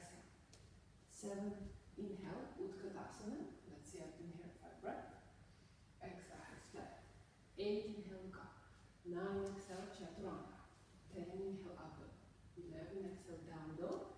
I said 11, now I say 7. 7 because this is the state of the asana of warrior. It starts from 7, but we don't start it from the beginning. We combine them together. The same concept as when you do Trikonasana triangle. 1 inhale, 2 exhale, 3 inhale, 4 exhale, 5 inhale, and then Trikonasana be 2 exhale. So we missed this point of Samastiti. We combine things just to make them shorter, so we can do other stuff. Okay, again. Last time. Oh no, we'll see. And okay, so we start Utkatasana, Virabhadrasana, from the exhale. 1 inhale, look thumbs. 2 exhale, nose, hands left. 3 inhale, way forward, look up. 4 exhale, step back. Hard leg all the way down. 5 inhale, point your feet. Good. 6 exhale, down. 7 inhale, both feet forward. Step or jump. And sit low straight away. Yes, you jump or step and sit low. Yes. No arch in the low spine. Yes. Elbow down, pubic bone up. Neutral. But not in the way that you can't breathe. So you try to find neutral so you don't reach the belly. Yeah? Good. And on the exhale, hands flat on the floor. 8 inhale, look up. 9 exhale, step back. Low down. Or not. 10 inhale, into Radha. 11 exhale, down. Virabhadrasana. Warrior. Sapta. 7 inhale, right foot forward. And rising arms up. No. Arm. 8. Like we did in Sanskrit. So you start from what you know. Yeah? And here again, yes. Long spine. Remember, this low part of the spine with age is becoming more and more fragile and flexible. So we don't want it more flexible than around the east. So engage your belly more. Yeah? And 8 inhale, turn to the back of the mat with the arms still in position. Heel of the floor. Exactly. And sit low. As low as you want. You don't have to be too low. Tailbone down. Pubic bone up. Ujjayi. Focus on the breath. Good. Now we're still on the beat version. My demonstration is a demonstrator is getting mistakes. Sorry guys. We're still on the A version. Yeah, no, it's because I spoke too much. Now we're going on the inhale. Right foot 90 degrees. The left foot remains where it was. Arms wide. And left hand. That's it. Yes, good. And here is where, yes, we're neutralizing the spine. Remember the hook from the pelvic floor through the spine up to the ground. So how do you arrange yourself like this? If arms are tight, just bring them on the waist. Yeah, and 10 inhale through the center, in front, sorry, right foot straight, left 90 degrees, sitting low, arms wide. If you guys tired, hands on the waist. Don't kill yourself. It's supposed to be a nourishing practice. Understand, we're learning techniques. Remember here we're heel to heel. Good, and you look to your right hand or to your right. Good, and when you finish, this will be Vinyasa 10. Exhale, hands flat. 11, step back. 12, exhale, lower down, or stay high. 13, inhale, up. 14, exhale, down. 15, inhale, step forward, look up. 16, exhale, fall down. Inhale, come up. Arms to the side. And exhale. So we only bring traditionally arms up in sun salute. This is not sun salute. This is the sequence which is using sun salute as a part for Vinyasa, which, as you know, we do further on everywhere. So when we do seated postures and we come back to full Vinyasa, we also do that. If you want to do it, you can do this. I'm just telling you how it is traditional. So you learn the tradition and then you decide, because it's a good movement to do. But if I count you, this is not in traditional counting. So I'm trying to respect tradition first, and then we break through. Okay. So now I'm going to tell less, or not. I will see how it goes. Last time you do it. This is the end of your curriculum of the sequences, which I would like you to learn by heart within a few coming weeks. Okay. Utkatasana. intense chair. Virabhadrasana A and B, warrior. 13 and 16 vinyasa. Exhale together. No stress, relax girls. 1 inhale, reaching up, looking thumb. 2 exhale, look nose. 3 inhale, third eye. 4 exhale, line of the nose, step back. 5 inhale, lift the heart up though. 6 exhale, down, good. 7 inhale, both feet forward. And sit low, good. So tailbone down, yes, neutral spine. Neutral spine, weight on the heels as much as you can. And on the exhale, hands flat on the floor. 8 inhale, weight forward, look up. No, not yet. And 9 exhale, step back. Lower down and out. 10 inhale, up dog. 11 exhale, down. Warrior.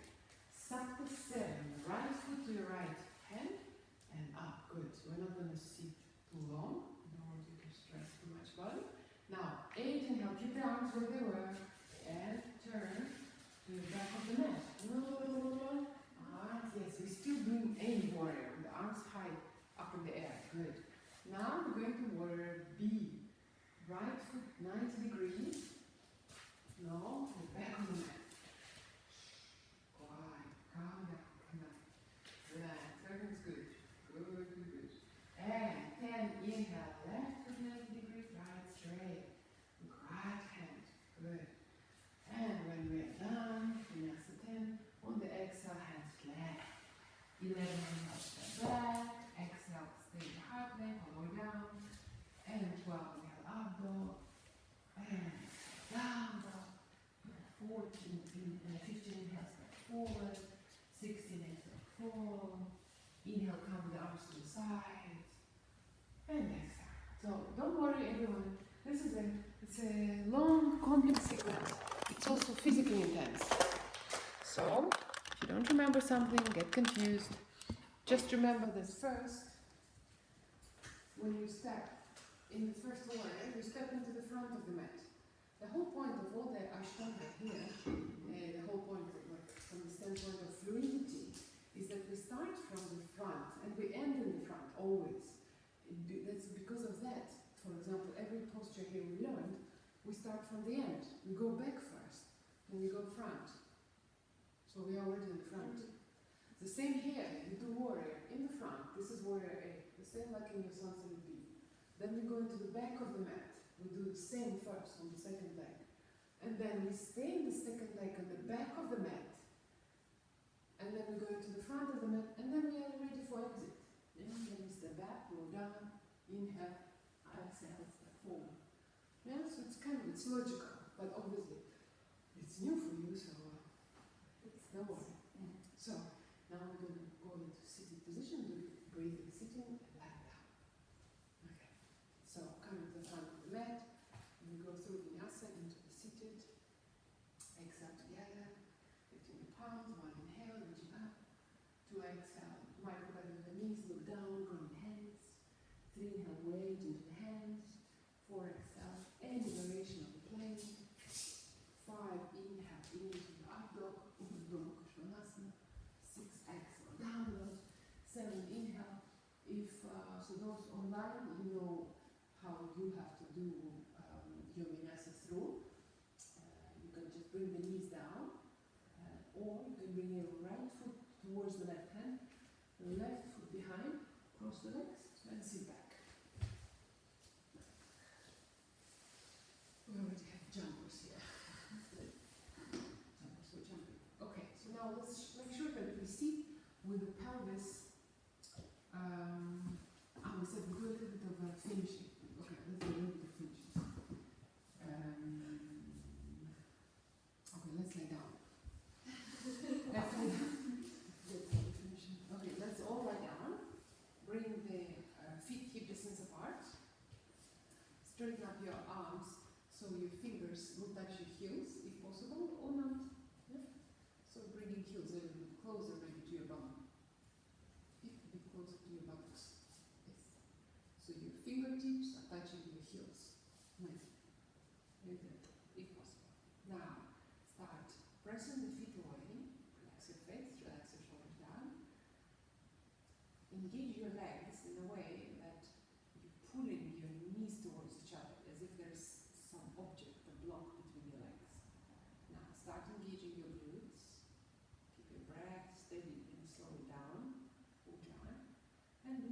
buttocks off the floor, just slightly. We're going with a slow wave upward. Now bring your low back off the floor. Vertebra after vertebra. Then slowly, middle back off the floor. Slow breath. And then a little bit higher part of the back.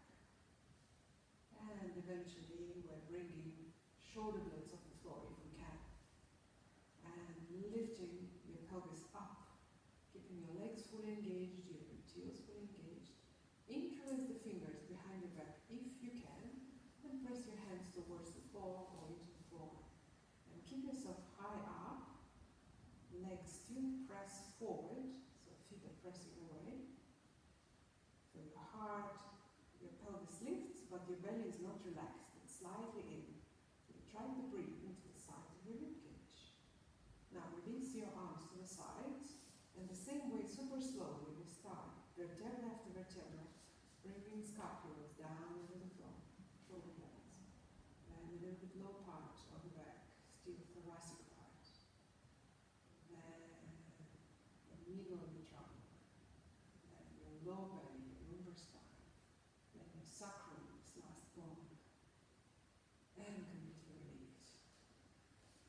Good. Now bring the knees to the chest, hug the knees, and just roll any direction, circle movement from right to left, forward and back, wherever you find comfortable and pleasant for the back.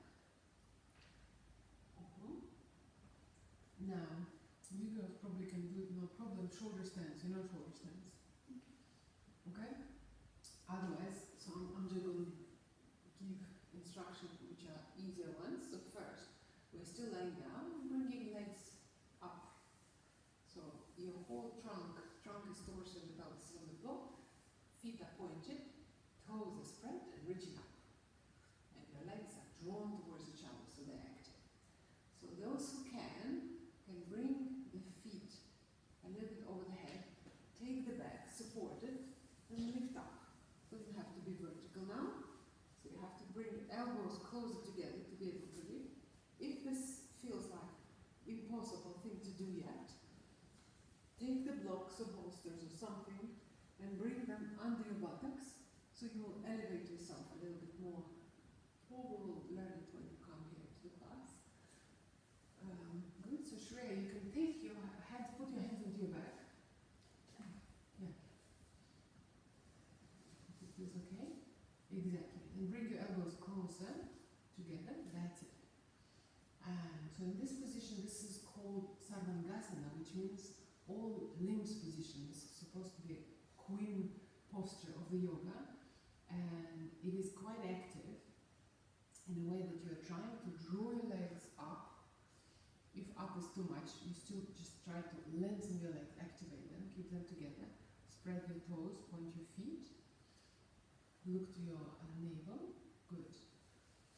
So, and wherever you were, even just the legs lifted, or the whole torso, if your torso is lifted, slowly start bringing it down. You can support it with the hands.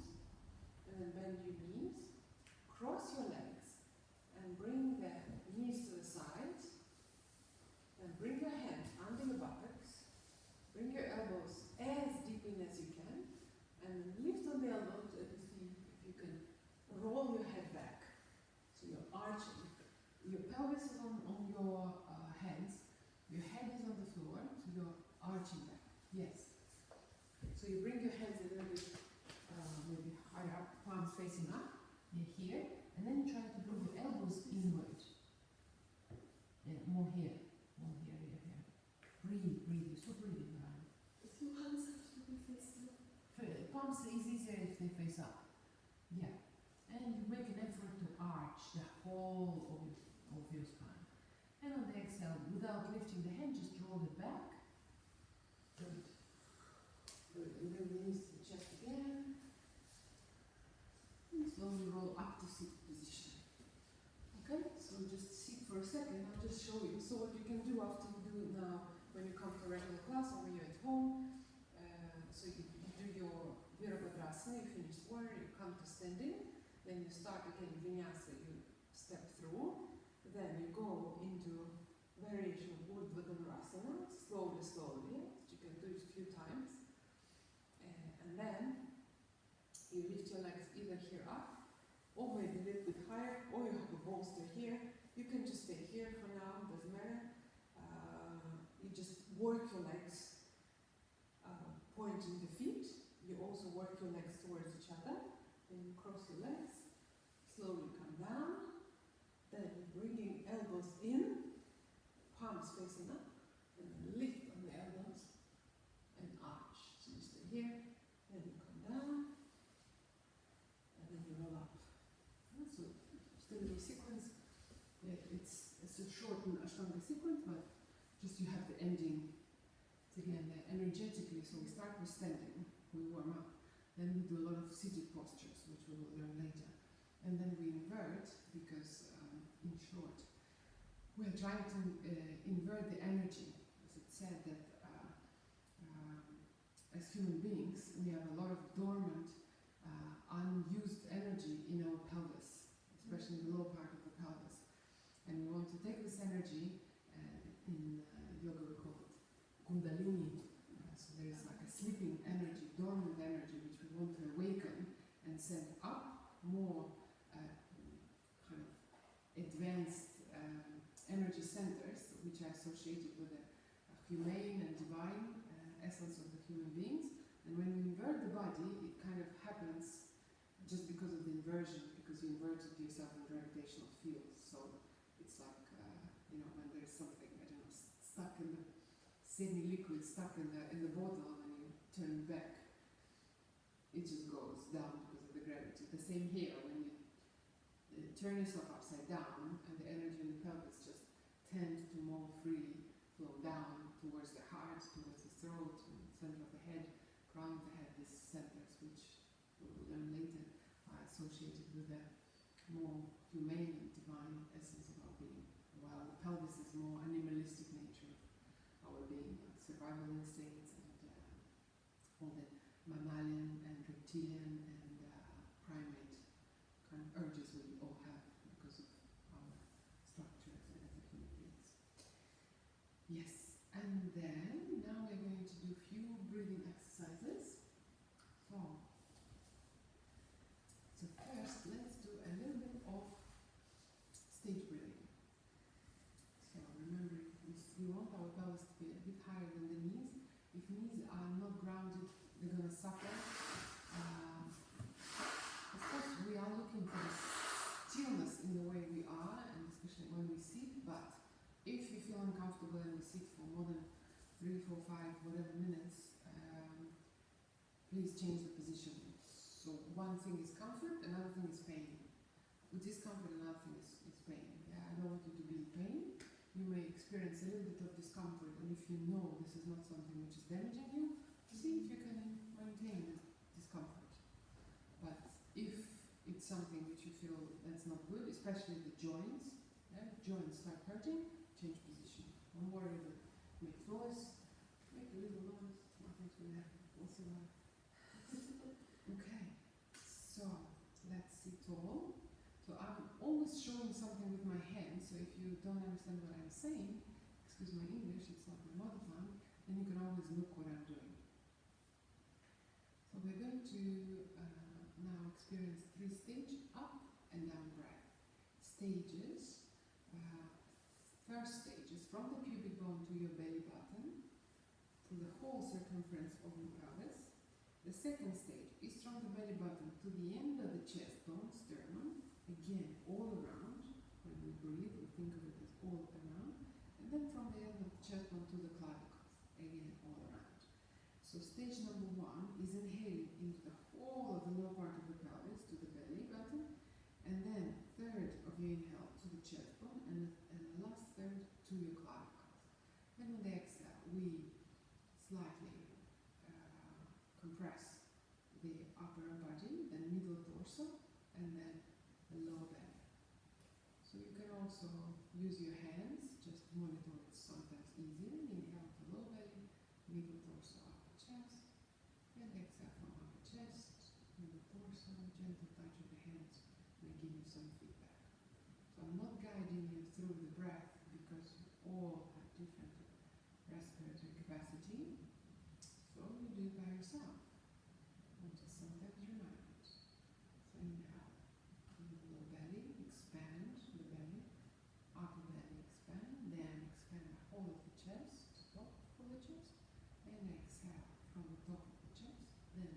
contract middle belly and then contract low belly.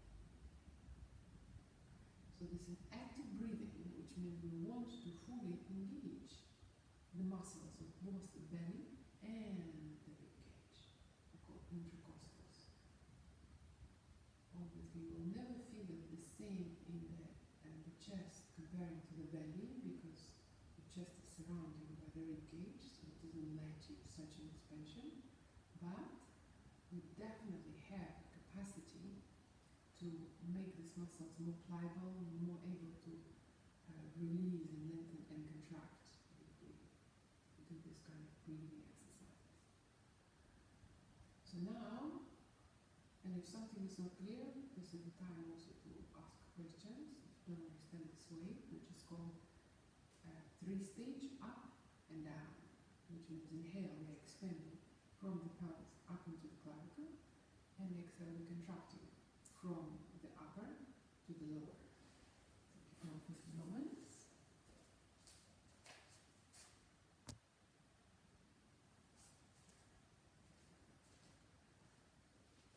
And now we shall try 3-stage double up breath, which means on the exhale, we first deliberately contract lower belly, middle torso, and then upper chest. That's the only difference we have between those two.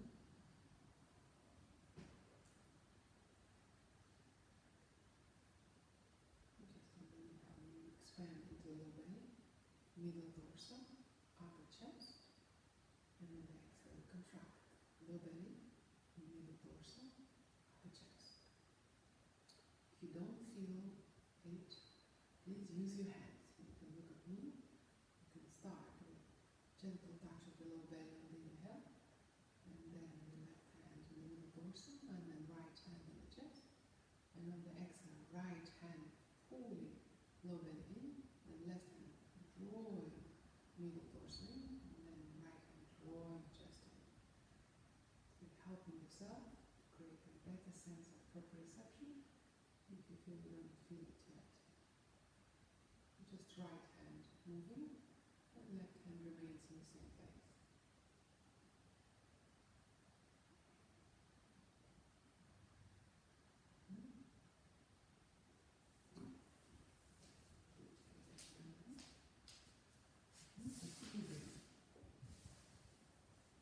So use the ujjayi, so keep it here.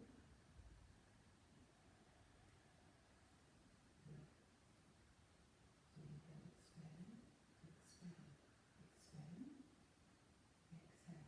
Here first, here, here, here. Inhale, lower belly, middle, upper chest. Exhale, contract, lower, middle, upper. That's it. Inhale, expand lower, exhale middle, expand upper. Exhale, stage 1 in, then in. Inhale,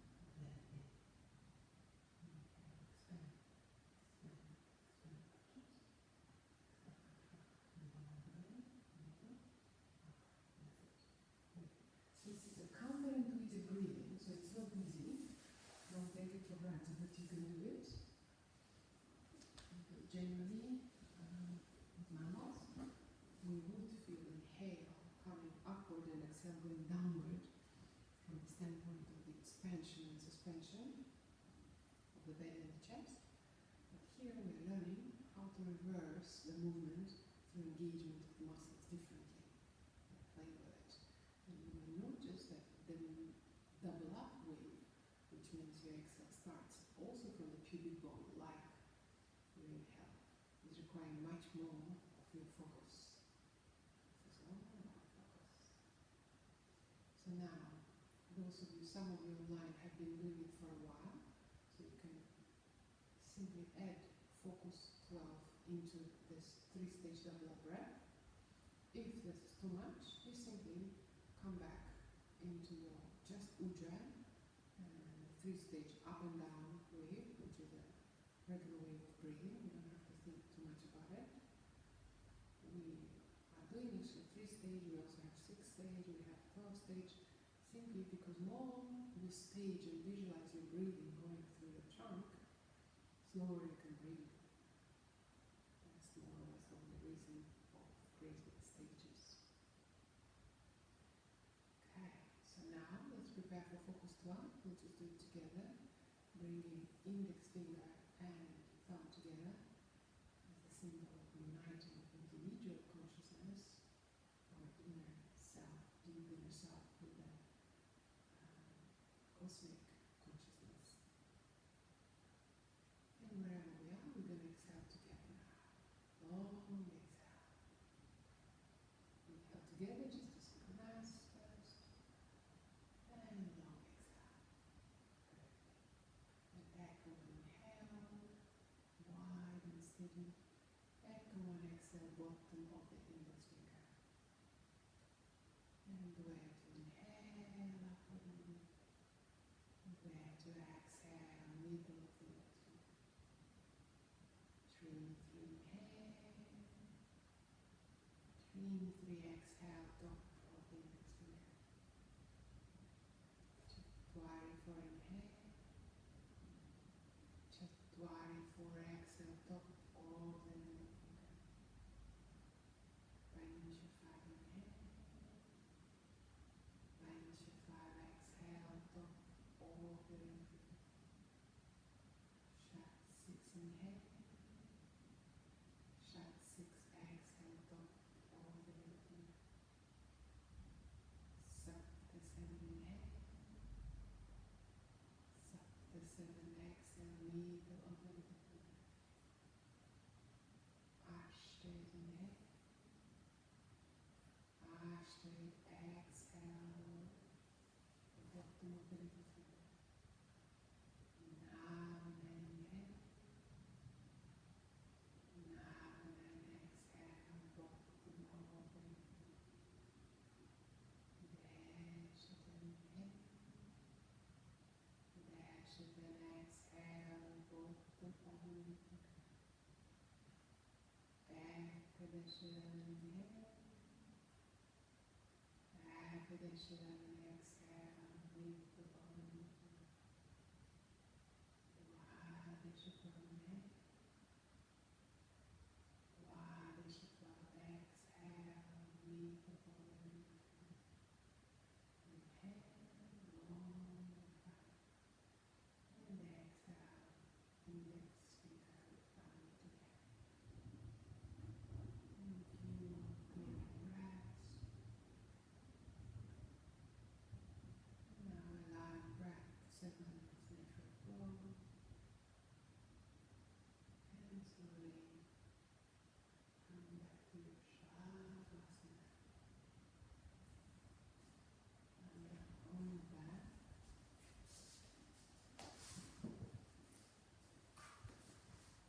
If you know that this is not very comfortable to lie down on the flat surface, like on knees,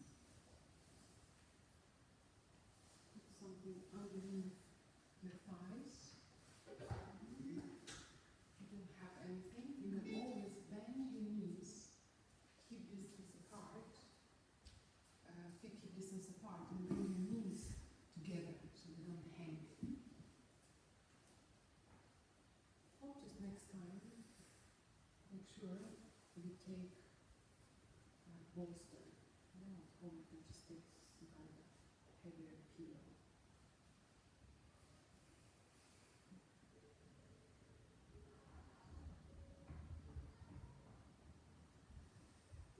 Now bring your feet a little bit wider than the hips. And arms, hands a little bit wider than the legs.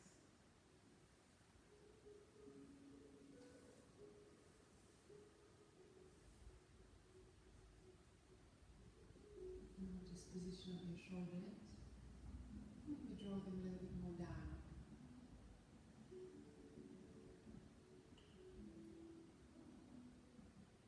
And notice position of your chin. And bring it a little bit in the back. Feel elevation in the back of your head and neck.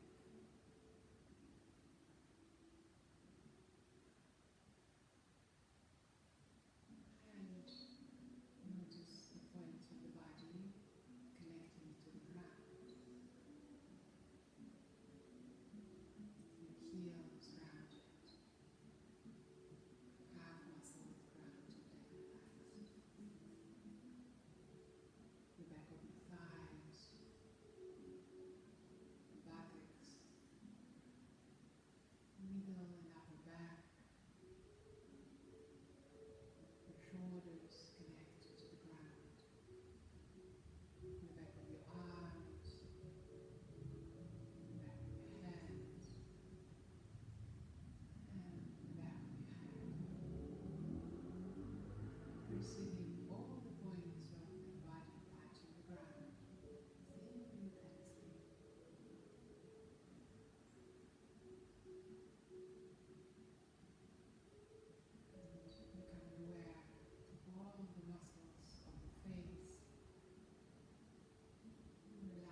shoulders, ground and heavy, relaxed.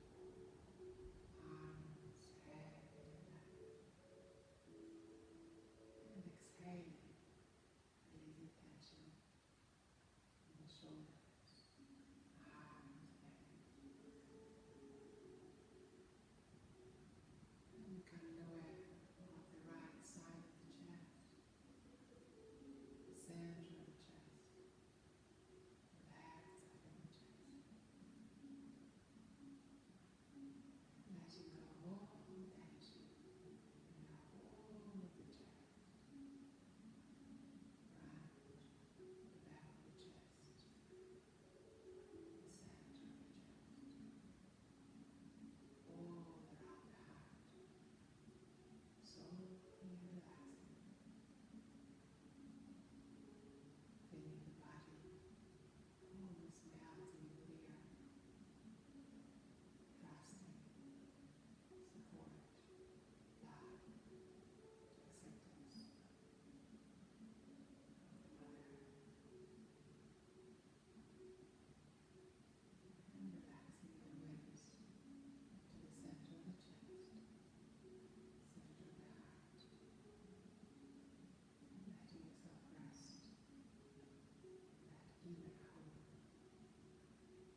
inspiration, slowly bring your knees back.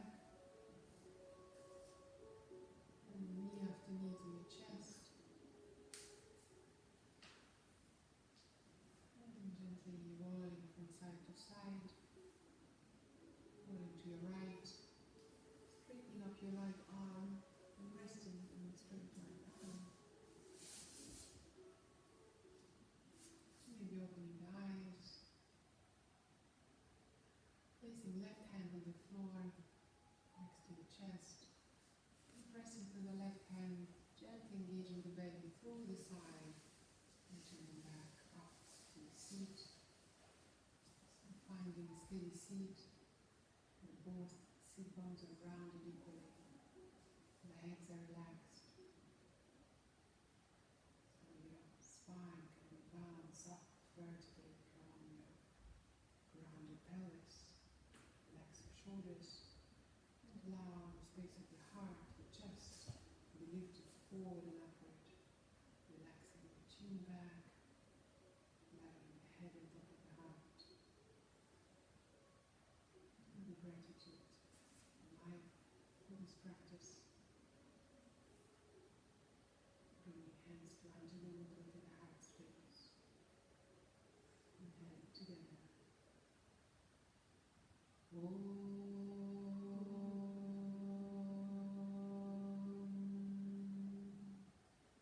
Shanti, Shanti, Shanti.